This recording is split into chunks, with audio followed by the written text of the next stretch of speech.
A fába szorult leány. Egyszer volt, hol nem volt, volt egyszer egy egyszerű favágó. A nap első sugara ébresztette, utolsó sugara nyugasztotta. Házikóját rendben tartotta, ételét megfőzte, melyből mindig juttatott állatainak is.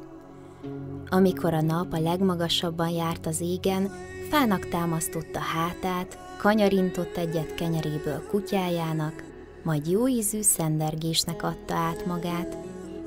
Hazafelé belesett a madarak fészkébe, hogy gyönyörködjék bennük, vagy hogy kipottyant tojások s fiókák segítségére váljék. Otthonában megrakta a tüzet, s hosszasan csodálta a lángnyelvek táncát, míg nem elnyomta az álom. Egy napsütötte délelőtt, miután gondosan kiválasztotta aznapi fáját, nagyot suhintott belé fejszéjével. Ekkor a fa hatalmasat sikított, s a favágó úgy megijedt, hogy 2 bukfencezett hátra. Mit művelsz, te faragatlan tuskó? Csak úgy idejössz és belém hasítasz a fejszéddel? Így a fa. A favágó reszketett, de minden erejét összeszedve közelebb lépett a fához. Akkor látja, hogy egy gyönyörű leány nőtt bele a kéregbe, aki vérzett az általa okozott sebtől. Szörnyű bűntudat fogta el, hiszen még a lénynek sem szeret ártani, hát még egy ilyen álomszép teremtésnek. Mit tehetnék érte, drága tündér? Kérdi a favágó. Annyian próbáltak már kivágni engem, hogy egyre vastagabb kérget növesztettem, és látod, még így is sebet tudtál ütni rajtam.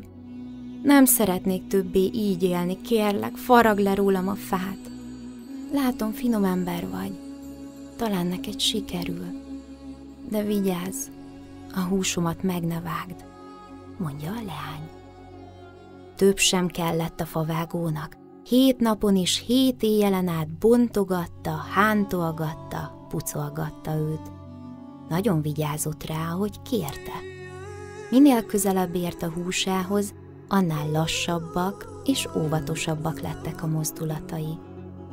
Minél többet látott belőle, annál jobban megszerette őt. Mikor az utolsó fafoszlányt is leemelte, a leány ernyetten ráborult. A sok év alatt elfelejtette már, hogyan kell állni és járni. A férfi a karjaiba vette, hazavitte. Ingjéből ruhát készített neki, és megosztotta vele mindazt, amilyen van. A gyönge lány, mint a fészkéből kipottyant s visszarakott fióka, erős, szabad madárrá változott. A férfi büszkeséggel nézett rá, de soha nem felejtette el, milyen könnyű megsebezni. Boldog volt, hogy van kit szeretnie, de csak szeme melegével simogatta. Évszakok váltották egymást, s a leány egyre közelebb merészkedett a favágóhoz. Úgy érezte, egyre jobban vágyja a melegségét, s egy napon olyan közel szerette volna érezni magához, amilyen közel csak 2 ember lehet egymáshoz. Szerelmük gyümölcsöt áldott, s az erdőszéli házikó csurdultig lett szeretettel. Azóta is boldogan élnek, és meg sem haltak.